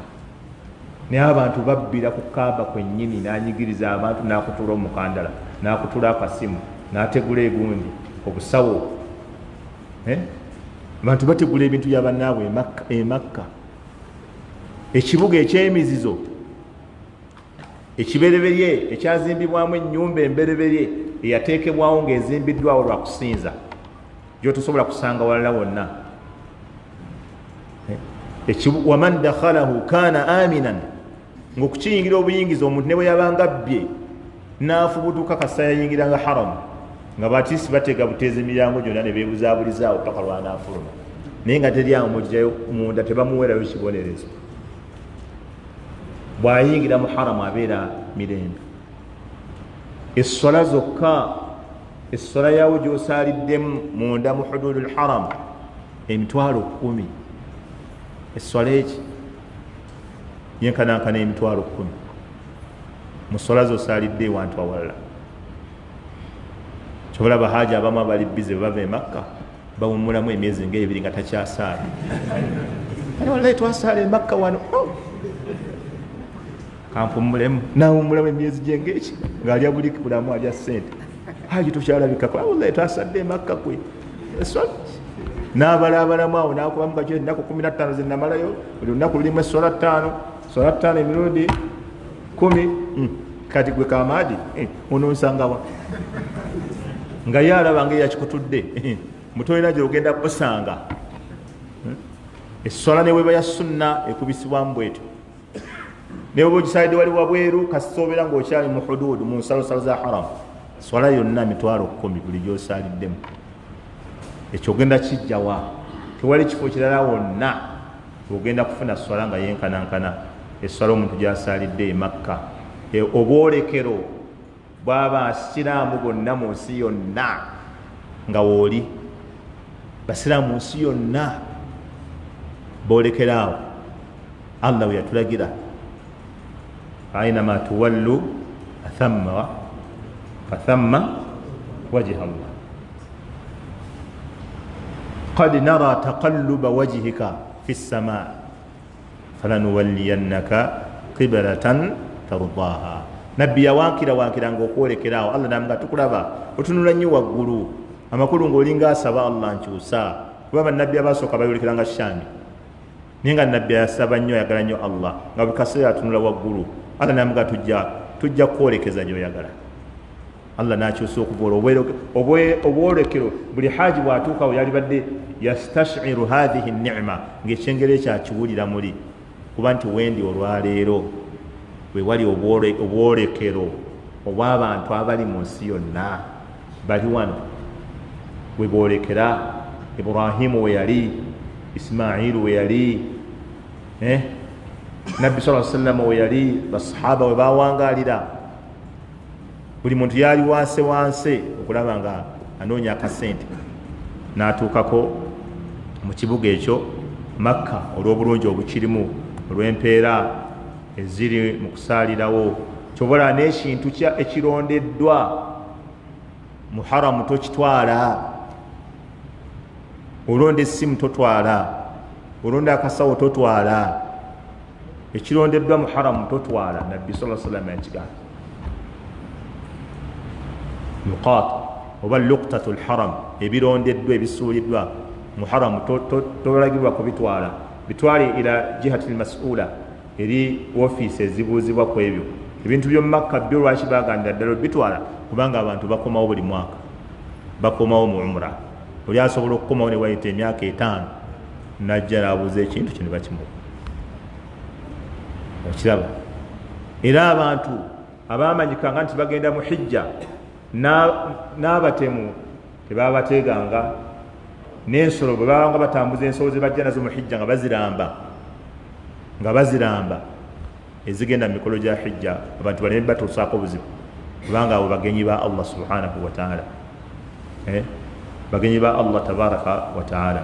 Nolwekyo mulimu omukulu mu mirimu egikolebwa ogwokubiri mu mwezi guno oba mu nnaku zino ezisooka okukola hijja eriyo Allah gwaba asobozesezza. Ate abaganda baffe abagagga balina ku ssente, tubakubiriza okuyambako baganda bammwe mu famire zammwe, baganda bammwe abasiraamu, okubeera nti si kirungi n'okola hijja 3, 4, 5 naye nga mu famire yo mumanye abantu mwebali. Agamune Makka teviikako, Makka terekeka, Makka terekeka, naye nga mu famire mulimu omuntu asula mu muzigo. Wallahi okola hijja ey'okubiri n'eyokusatu nga mu famire yo mulimu abantu abaavu, okubagaggawaza kye kirungi okusinga okukola hijja ey'okubiri. Wallahi okusim billah, ekyo mbalayira Allah. Okuzimbira muganda waali mu muzigo ennyumba obukadde 2, n'omuzimbira ennyumba muganda wo oba taata wo oba mwannyoko oba n'omuzimbira ennyumba muganda wo kye kirungi okusinga kukola hijja ey'okubiri. Namwandu mwana wa muganda wo, abaana ba muganda wo tebasoma, wata n'okusasula amasannyalaze g'omuzikiti, n'okusasula amazzi g'omuzikiti, n'ogangenda gasasula emyaka 8 temuddayo kusaba ssente. Ekyo kirungi okusinga okukola hijja. Kati bahaji banaawulira ebyo era nga bayo kale oyo omusajja muuli akubira kikopo seviri tukwate sente zaffe tuzimuwe mu myaka 8 osasula amasannyalaze osasula mu kyekyo masannyalaze gangeri kyabo, naye okusasula amazzi g'omuzikiti abantu ne batakaaba ssente omwaka gumu 2, 3, myaka 8 n'osasula amasannyalaze myaka 8, ekyo kirungi okusinga hijja ey'okubiri oba ey'okusatu. Kirungi okusinga hijja ey'okubiri oba ey'okusatu, kubanga hijja ey'etteeka age, ate nga bamanyi bagamba ekiri sunna okugiddamu wamala kuyita myaka 5, ekiri sunna kisinga obulungi. Waligizzeemu nga wayise 5, kati ogwokubiri n'ogwokusatu n'ogwokuna twalamu abalala aba famire yo. Mulimu oli nga tasuubira obulamu bwe bwonna talisuubiraku tyaligendako e Makka, naye wallahi n'okera ku makya n'omuleetera akasawo nga byonna biwedde, tikiti mweri, passport mweri, nga n'ekisaawo omubuulira bubuulizi gyekiri, nga byonna ojja mutwala nga nekkuberekera kutali talirowooza nga nakuba baliyita batya baliruddawa, n'omutwala n'omutuusa ku airport nga lwaki abamanyi bagamba ebyo bisinga, bagamba olw'okubanga empeera z'ebyo ebintu byenjogeddeko lianna ثواب هذه الأعمال المذكورة آنفا تتعدى إلى غيره من الناس. Emperezi ba mwebyo abantu bangi abaganyirwamu. Wamma ajru al-hajj الثاني أو الثالث munhasiru anka faqat ate empira za hijja eyokusatu oba eyokuna zikoma kuggwe wekka kati oli waba yasasula amasanyalaze gano kati abali wanomuza tuli abantu nga bimeka tuli abantu nga 10 bimeka fenna tuganyirwa afunamu ne baba mukabuli nate hijja yakola yiye neyesanya eyokubiri eyokusatu eyokuna kati okukola umra eyokutaano nokola eyomukaaga umra ya musanvu nakakola umra 28 nakola umra 28 ate olwo baganda lwaki tobakwatiza mama olwaita omutwala tata olwaita omutwala mutowo omukuluwo hijja 16 lwaki toyambako ku bantu abalala batasuubira kyoba abarabu bomukugaba hijja bayitiriza nnyo bazigabanya wamma omuntu okutuuka okugenda emakka nga takyalina waliwo omuntu ayinza okugenda emakka ngaomututte emakka hijja gyakoze nga naawe bwolaba hijja gyakoze naawe oyinza ogituusa noga yo eyeeyo etuuse nga buli kafo saa yonna amaziga gamuyitamu buli kamu amala nakubuuza wano nabbi yayitawa nga buli ayaga gikola nga nabbi bwe yagikola kati wali agendayo ogwokutaano ogwomukaaga nga yabiraba byaki ya bulijjo talina nakyaliku abeera ku bibi talina nakyawulira naye waliwo omuntu gwotwala mu hijja nakola hijja nawe nogitunula abasajja bakola hijja naye yoono bwe kataligirya eribiika amasumba ng'olabira ddala hijja y'endala kuzaabala abalala babeere nga bali mufujja abalala bali mumalala lumu twali emina omusajja yali aninanye wano obudde bwa kiro neyeebaka obudde kati ebibula eddakiika nga 5 ne baziina nagumuka bwati n'atuulamu bwati wayita eddakiika ntono ne bakima essola sheekhe bukenya yatusaaza emina omusajja ono eyali aninanye yayimuka buyimusibwa kati aba aleeta takbira bwati nemutunulira bwe kati ndooza nakitegeera kyava ngamba wange jamu ali mu toilet eyo yatulemeseza dde okufuna wuzu allahu akbar nagisaala ebyo nga mulaba n'amaaso mwana yaŋŋamba jamu ali mu toilet eyo jamu ali emakka wano yatulemeseza dde okufuna wuzu allahu akbar nasimbula essola lumu maaso makutuba ku hoteri afrika nemulengera bwe nga mwali mu muzikiti nendowooza nga nti oba ne leero yalibanga nenvaako nga tinamugana nemuvaako abantu basala nga tibalina wuzu nabadde ebibagamba jjo nga mulowooza byakusala oyo namulabaku nga ninanye wano nenjula nokukyusa layini bweokusaala nga olinanye atalina wuzu nawe olaba nga essola yo gyeraliikirira namushe sevire alaikum salaam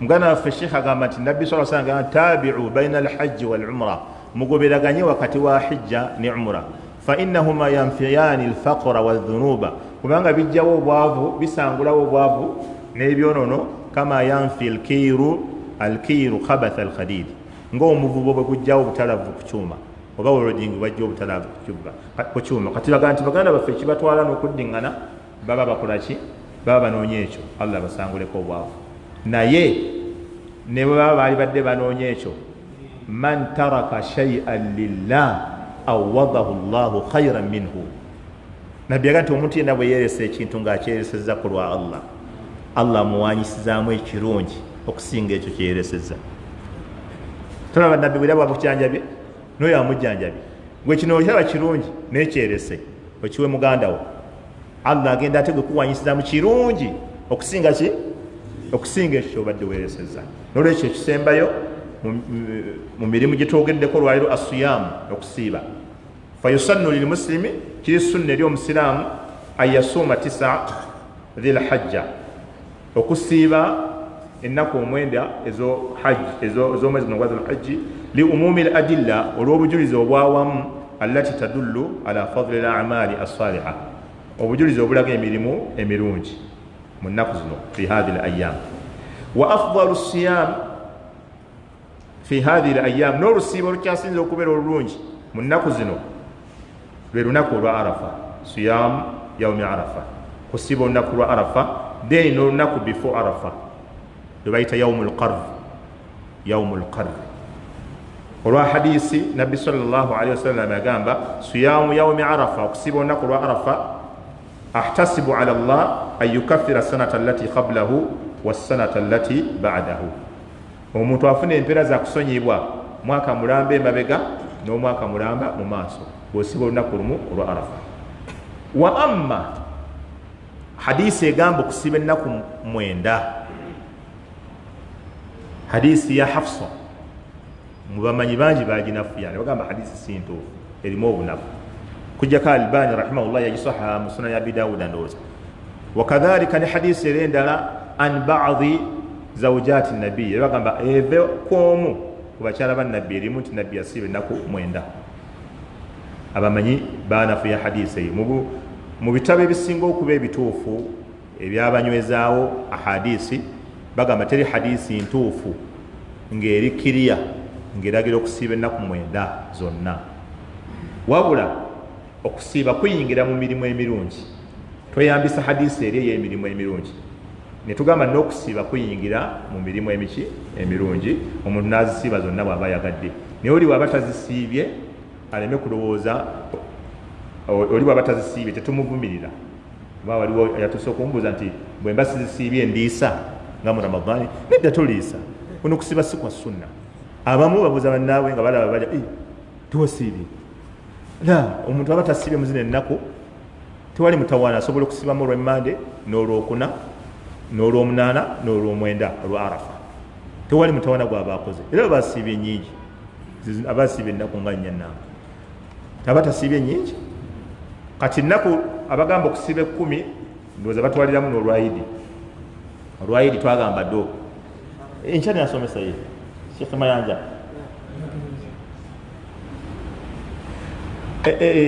olunaku lwayidi tebalusiiba masala tugenda gattaanya ago mu darusu yaffe nebeddako olunaku lwayidi ekituufu tebalusiiba bi ijma'i ulama abamanyi bonna baga luli haramu kale lulina haramu kiri haramu okusiiba olunaku lwayidi nolokale kati ekigambo kye tugamba nti olunaku lwayidi tujja tusiibyeko naddala yidi eno tufune ekigambo ekirala oba tukozesa kale olunaku lwayidi abantu bakerewamu okulya ate tukozesa ekyo ekigambo baimaamu mwanguye kubanga abantu bakerewamu okukola ki okulya naye tetugamba nti abantu bajja basiibye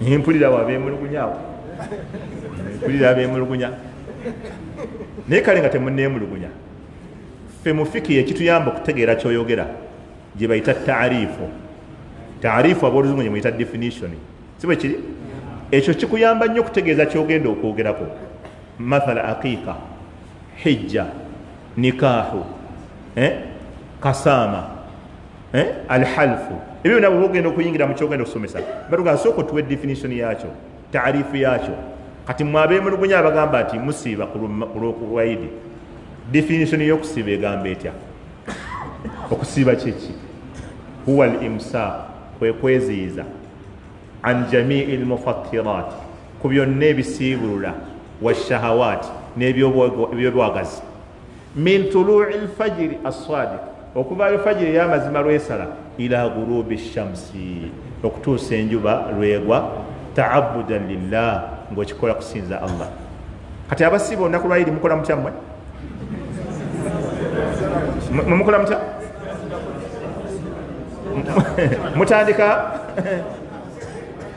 mutandika ku makya ne mumaliriza ddi? Olumala okusala ne mugula obucupa bwa soda otusiibuluke mumanya abasajja abalala baleeta emmere omuceere muyiseemu ati abantu basiibye nga Katwiba amaliriza Katwiba alabika awunzika muyiseemu abantu basiibulukute oba tukereyo ennyo ne musiibuluka ku ssaawa 5 awo oba 6 kati okwo definition y'okusiiba ebe eyiseewo eba teyiseewo. Nabbi sallallahu alayhi wasallam ekituufu yayagalanga nnyo okutandikira ku nnyama gy'asaze kati yajjanga okusaala nga ekituufu kiri nga taliddeeko then bwe yaddangayo n'asala n'alya. Naye abamanyi baffe bagamba bannawusuulu nti alhukumu yaduuru ma illatihi wujudan wa adama, okulamula kutambulirwa ku nsonga eyakuteesaawo. Nabbi ekyamukozesanga ekyo nga yagala kutandikira ku kyasaze si bwe kiri, era nabagambye yasobolanga okituukiriza kubanga bo olwava ku fajiri nga nabbi asigalawo, nakati e Madiina basigala mu muzikiti, olumala fajiri basigala mu muzikiti baleeta takbiraati, enjuba olusituka bweti ne basaala saawa emu kitundu emwana nga badda waka, emwana osiŋŋana badda waka oba bbiri. Kati bwe batuuka ne basala basobola okugyamu ekibumba ne bakyokya ne basiika ne balya.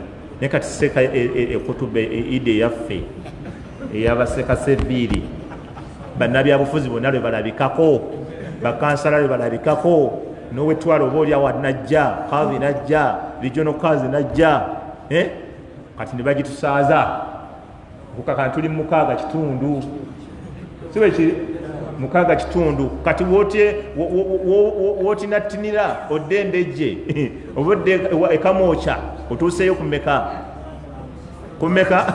okakana teweekalakasa waiwai sika sunna kansiibulukuke. Kitegeeza nabbi ekyamukozesa bwe tusobola kituukiriza, bw'oba tusobola kituukiriza oli waddembe okulya, naye bw'oba osobola kituukiriza gwerinda paka ku 9 ago oba 11 olinde paka ennyama yo lwenejja otandikire ku nnyama yo, tewali aggaana sunna bw'oba. Naye atasobola gituukiriza bw'alya waddembe. Kiringa nga amateeka ge tugenda okulaba ag'okusala omuntu okumugamba obutasalako nviiri na njala kikakata ku ye yekka agenda okusala, wamma abawaka bonna baddembe okusalako enviiri, buli ataasale waddembe okusalako enviiri, waddembe okusalako enjala. Kasaba nga tagenda kusala, wamma agenda okusala yekka yalina okulindamu paka n'afaanaganako ne bahaaji.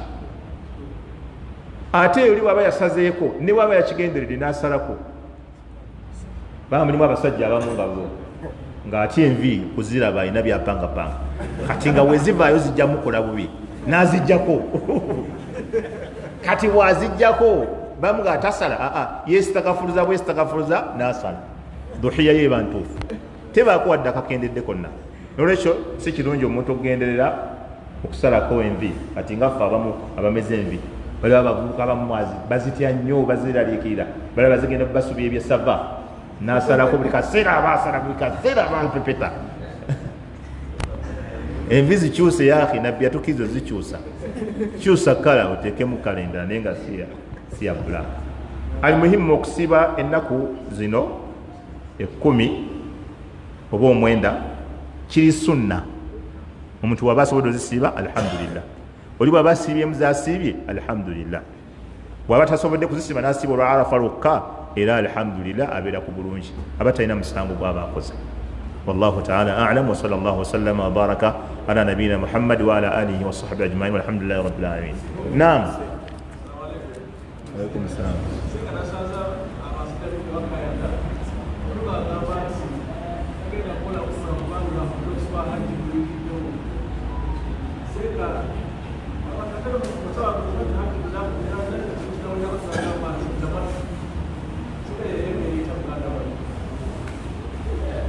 Twayi muganda waffe agamba nti yawuliddeko abantu nga bakayana ng'agamba tagenda kukola umra kubanga emyezi gyaki omwezi gwa hijja guyingiddewo.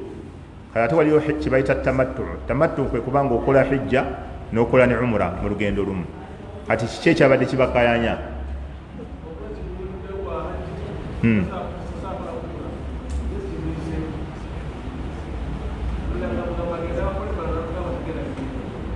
ng'agenda kukola umra yokka la mu mwezi ogwa Dhul Hajji omuntu bw'aba akoze tamattu n'akola hijja ne umra fabiha wa ni'ma, era yesinga obulungi inda ba'd al-ulama. Bamanyi mulimu abaga qiraanu yesinga kuba nabbi gye yakola, era bamanyi mulimu abagamba nabbi Allah tasobola kumulonderawo okujjako amulonderawo kisinga bulungi. Naye nga nabbi sallallahu alaihi wasallam ye yennyini yayogera n'agamba senga si kuba nabadde ndeese enniya yeeno n'alikyusizza n'alikoze tamattu nange. Abamu ne bagamba idhan nabbi bingi yayogera ekyo tamattu yesinga, era abantu b'Uganda bakozesa tamattu yesinga. N'olwekyo enkola y'emikolo gya hijja eri mirundi 3. Waliwo akola hijja yokka mufridu nga talina kyakoledde ku kirala, era oyagala labbaika allahumma hajja, era bw'atandika hajja ye tajjaamu ngoye za hiraami okuva ku nnaku lwatandise paka lwe banaamaliriza. Ate oli bw'aba akoze umra ne hijja ye tamattu nga byonna abikoze omulundi gumu, bw'amala emikolo gya umra ajjamu engoye, era yesinga okufuula abantu free ne babeera nga balinawo obuweerero. Bwe bamala umra bajjamu engoye zaabwe ne bayingira mu hoteri zaabwe ne banaaba ne beekuba obwo, buli kimu kye baagala okukozesa ne bakikozesa, ne balinda olunaku olw'omunaana ku makya nga boolekera Emina, ate olwo ne baddamu okwambala hiraami ne bayingira emikolo gya hijja. Kati eyo ye umra ye hijja eyokubiri atamattu. Mufridun atamattu ne almuqrin. Almuqrin awa alqarinu ayingiza umra mu hijja, byonna bitambuliza wamu, takutulamu ng'oli atamattu wasooka n'amala umra n'akola ne hijja, naye ayingiza umra mu hijja byonna n'abitambuza omulundi gumu. Eyo nabbi sallallahu alayhi wa sallam gye yakola alayhi salatu wassalaam. Olwekyo simanyi enkaayana yaabo, kyagala bo ne batubuulira erimu yaabo eyabadde nga Dr. Mbuunza nsobola okusalira bazadde bange buhiya abaafa era nga njagala Allah abaweemu empeera. Naam, omuntu okkirizibwa okusalira bakadde bw'abaafa, amateeka g'okusala nabadde nga tegese wano naye obudde butukutte, tugenda galaba mu darusu eddako insha Allah. Omuntu okkirizibwa okusalira omuntu eyafa, taatawo maamawo. Nabbi sallallahu alaihi wasallam yasaliranga Khadija mukyala we. Nabbi sallallahu alaihi wasallam yasalira umma ye abalamu n'abafu. Obujulizi obutumanya obutumala nti tusobola okusalira omuntu eyakola ki, eyafa. Okusalira omuntu eyafa kikkirizibwa, kiri mu mirimu egituuka eri omufu bw'obeera nga ogumukoledde, ofunamu empeera gwakikoze naye n'akola ki, n'afunamu empeera. Naam, tukkirizibwa okusalira abafu, tewali mutawaana mu ekyo. Dr. Mbuuza, waliwo ekigambo ekyogera nti umra ya Ramadan yenkanankana hijja. Naam. So nga ate otulaze nti emirimu gya sunna tegisobola kwenkana. Naam. Naam. Kitakulunga tutya ekyo? Naam, umra ya hijja yenkana, eya Ramadan yenkana, umra ya Ramadan yenkanankana eyaki yenkanankana hijja mu mpeera naye si mu mirimu mwennyini. Mu mpeera musobola okufaanaganako, wamma mu bikolebwa mu mirimu temusobola kubeera nga mufaanagana, kubanga omulimu gwonna ogwa sunna tegulinawe gusobola kwenkanira gwaki, gwa farda. Kiringa omuntu bw'aba aleese enniya agende mu jihaadi n'atagenda, n'afuna ekimugaana, bali ne bagenda, afaanana nabo mu nniya ye ey'okuba nti abadde aleese enniya, yenkanankana nniya z'abali. Wa amma mu mpeera ez'okukola tebasobola kuba nti benkana, kubanga bali babaddemu okutambula, ebitala, ebiki, tebasobola kwenkana. Naam. Assalamu.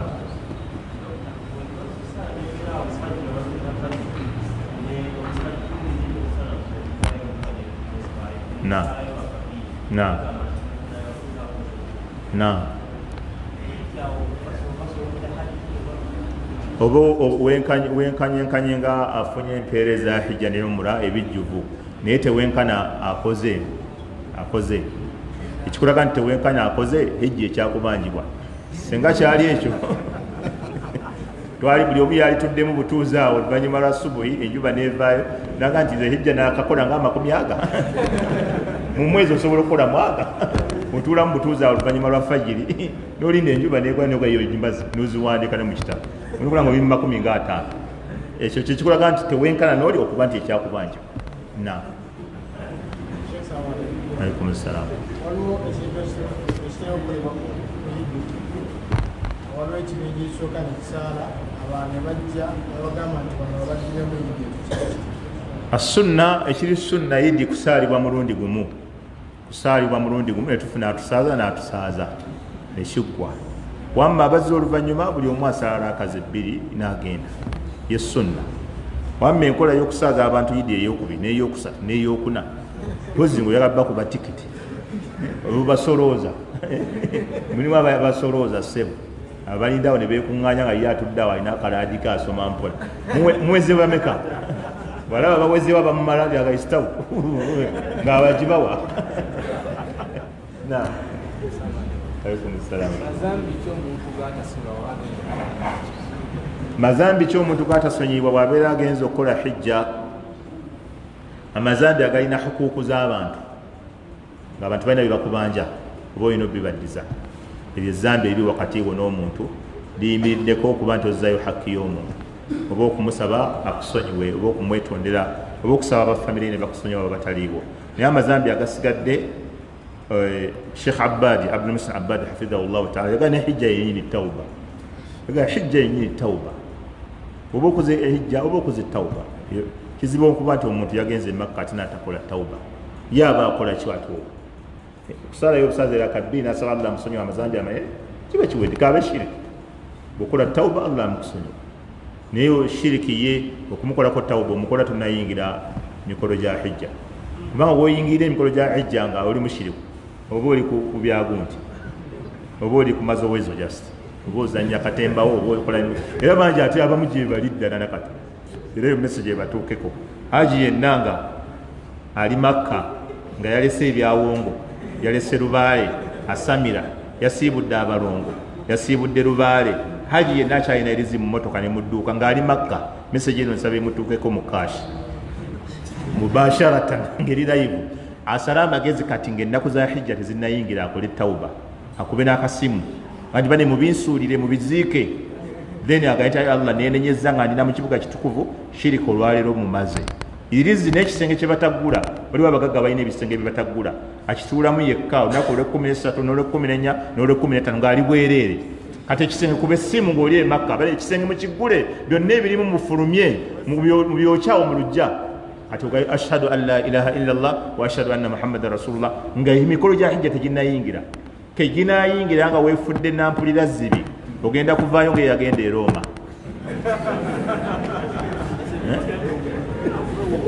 oba kuba kasimu kange nze mbateewuluzeeko ogundi oya abasumbwa tubijjeyo ngaegundi ekyali tuleetewa ekasani tubirage tumugale haji mali yatuuse yino tugirina kola emikolo ng'oli bulungi teryagambako wateredde naye bwe munatakola ekyo mujja kuba nga bagenze muzze okulambula oba e Roma ng'ate oli musiraamu. Naam. Alaikum salaam.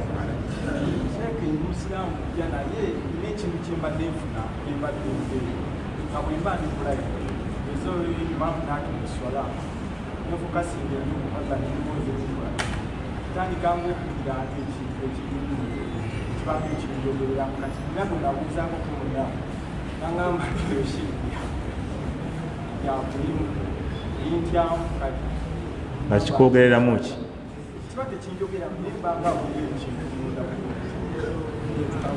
mukankana nokankana Naam, muganda waffe oyo Allah amusaasire era amunyweze y'omu ku baganda baffe abasiramukira ku misomo gino gye tusomesa abaganda baffe gye baweereza bana ba media abadde abeera Kuwait naye gye yasiramukidde era ku misomo gino gye tusomesa era yazze anoonya abamu ku bamaseeka babadde asomako ng'ali eyo n'abaana be yatusobola n'abasiramula naye bakadde bonna famire gyavaamu si basiraamu naye asiramukidde ku misomo gino ng'awulira buwulizi baseeka. So abantu ngaabo tulina okubanyweza n'okubabudaabuda bongera okufiiringa at home si bwe mwogera oluzungu nakala bankwata ebizungu nga wooli okiraba. So ekyo toyiwali just shaitaani eyinza okuba ekuleetera just waasiwaasi essolayo okugikyankalanya naye gwolina kubanga ekyo tokiwabudde ogenda bugenzi mu maaso nakusalako oba owulizeemu okukankana ne bwe ofunyeemu ebirowoozo bikomyewo okusala ogenze nyimidde mu maaso ga Allah nsinza Allah kijja kuvaako oluvannyuma lw'ebbanga. Bane obudde buweddeyo obudde buweddeyo na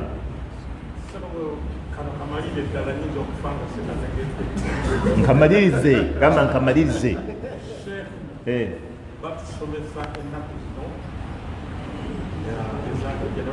nokuwarafu Allah waka okuva w'emisana kituufu akka na olunaku lwa Arafa tetunnalutuukako ndowooza wano sirukonyeeko naye nga mwe lulimi byegenda okwogerako mu nnaku zino. Ekituufu ki nti Allah asembera ku ggulu ery'oku nsi ku lunaku lwa Arafa era n'agamba bamalayika nti mulaba abaddu bange ki kye baagala tibaagala kubasonyiwa nagamba basonyiye bonna olunaku lwa arafa allah akka nasembera ku ggulu ery'oku nsi n'aba nti alaga ekitiibwa kye eri bamalayika n'okubabuuza nti mulaba abaddu bange baagala ki nolwekyo allah asembera ku ggulu ly'oku nsi olusembero olugwa mu kitiibwa kye ekyo kikulu nnyo olujja mu kitiibwa kye yanziru nuzulan yaliqu bijalalatihi subhana akoolukka olujja muki si olukka ngaolwaffe abantu nti entebe agireka agisigidde prime minister nedda olwo olukka lwaffe bantu fe abantu olwokuba tuba tulina obukendeeba obako gwosigira noga nsigidde ani sebbi nsigidde gundi nsigidde gundi allah teyetaaga kubako gwasigira olukka lwe terutegeeza nti aba ayina kuba nti asse naava ku arushi olukka olujja mu kitiibwa kye lufaanana lutya tosobola luyingiza mu bwongo subhanahu wataala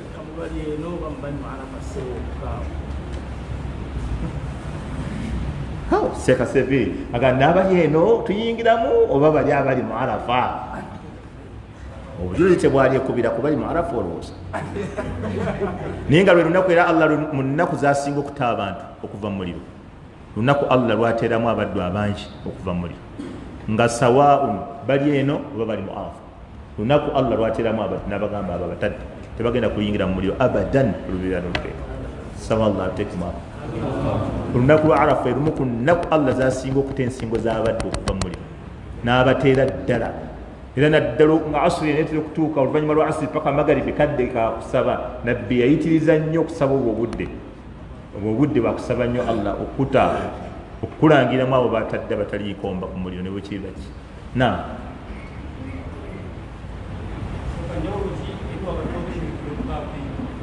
lindako ama byonna bibi tobako kyosemberera nabbi yakola hijja mmeka emu nabbi yakola hijja emu yeyo gye yalangirirako bitwayogedde na mu busiraamu yakola hijja emu eyo na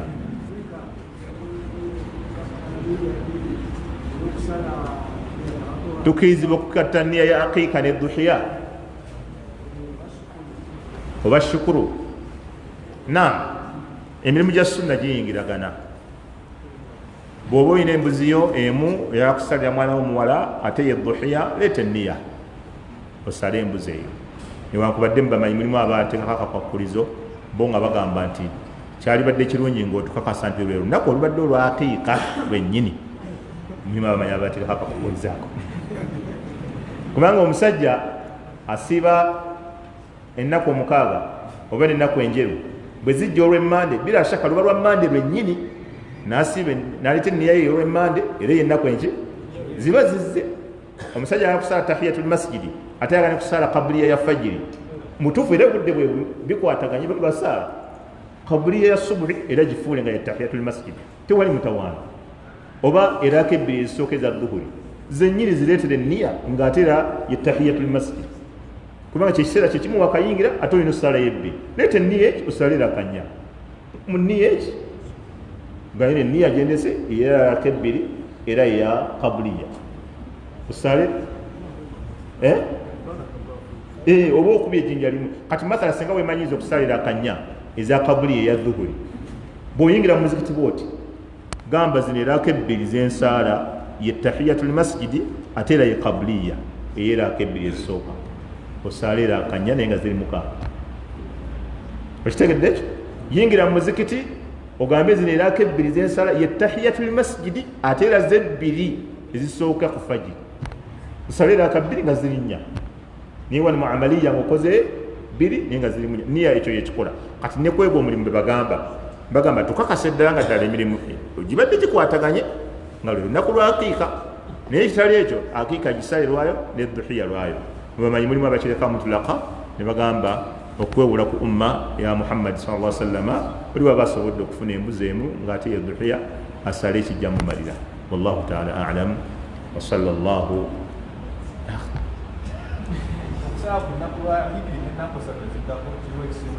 kisinzira ku mbeera bila shakka olunaku olusooka lwe lusinga obulungi naye singa mubadde abantu mukaaga waka bataano ne basala ogwereka weyinda osala oludda awo oyinza okubasinga mukuba nti ate bano baba bagimazeemu eri n'oluusi abataafunye abazze oluvannyuma gwe n'osala ne bagiyayanira nnyo eyiyo naye nga bila shaka olunaku olusooka lwe lusinga obulungi naye wabaawo obwetaavu obwokusala ku lunaku olwokubiri n'olwokusatu tukereeseeko ensolo ezimu tuzisale ku nnaku eziddako abantu basigale nga bakyakola ki nga bakyafuna ennyama si buli nnyama gy'osaze nti olina ogirya yonna okkirizibwa ogisala yonna n'ogigaba abeegatta ku nte simanyi seeka seviri neyasane bamuwasabye meka ku nte yammwe abalampulira bakantwala 27 si buli sente zewaleese nti yennyama gy'olina okufuna n'oleeta neminzaani nze n'ojja neminzaani mu nkwawa sajja baawo ze sibe n'ogisimbawo bwe mbalamu ente ya kiro 13 n'okubisa kale kireeta nedda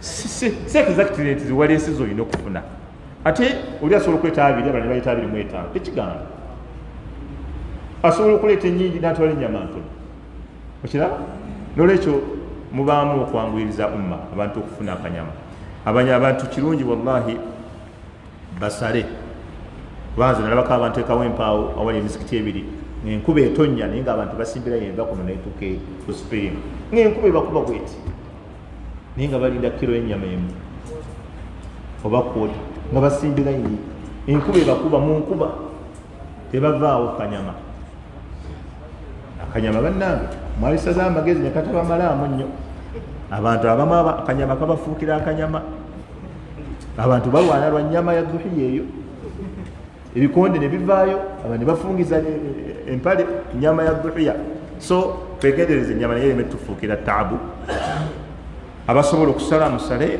mugigabire awasinga okuba obwetaavu olaba obwetaavu osinga kuba mukyalo wamu gisalire wamu mukyalo abantu ogibagabire osobola okusala buli lunaku nawe tewali mutawaana olwayo nosala 3 oluddako nosala 6 oluddako nosala 9 tiwali buzibu gwesala busazi nga bwogaba ennyama zonna ennaku sala osobola ozisalamu tewali akugaana naam assalamu alaikum warahmatullahi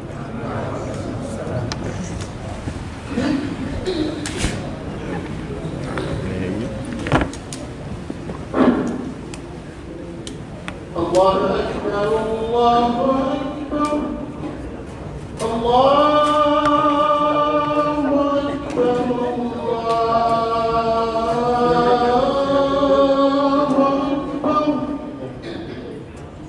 أشهد أن لا إله إلا الله أشهد أن لا إله إلا الله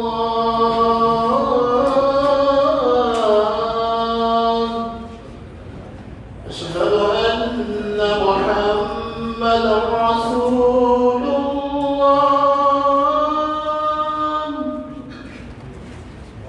أشهد